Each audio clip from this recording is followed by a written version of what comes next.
Welcome back. One of the biggest traditions of Applefest every single year is the role that local bands play in getting the big crowds here excited for the event. That's right. Well, earlier this week, I got an inside look at how the Bayfield Marching Band, the Marching Trollers, prepared for their biggest performance of the year and how this performance this year could really determine the future of that band program.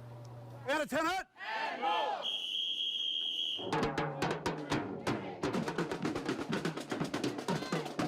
In the days leading up to Applefest, the Bayfield High School Marching Band is putting the final touches on their performance.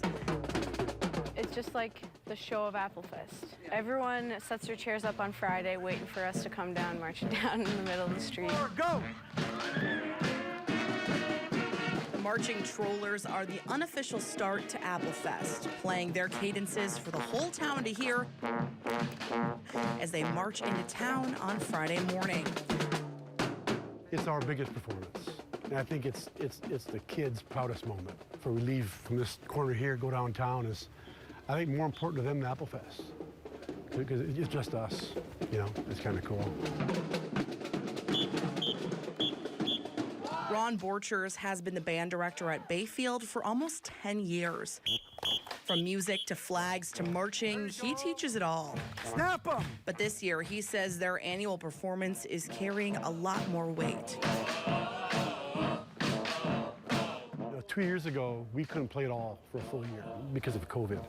And a lot of kids quit. A lot of kids couldn't join, were supposed to join. So we have a lot of first-year students in band for the first time. We go past the whole student body and all the kids. They know our cadence, and they know that I want to do drums next year or trumpet next year, so it really helps build the program back up. Something senior Carissa Nawago can attest to. She joined the band when she was young, inspired after seeing the Applefest parade. And as she steps off for her final performance this year, she hopes to see the program she loves continue to grow. Front, go! A lot of the kids that I know, in my grade especially, were those little kids that wanted to march, and it's hard. It's hard work. I would tell them to just not quit and keep going, because it's so worth it in the end. And while their numbers may be small, Borchers says their drive is mighty. 2, 3, 4, 1. But you know, the kids, they work hard, and they know where we're at. All I can ask right now is they give it their all, and they do. Working hard to celebrate and inspire as the Apple Festival returns to Bayfield.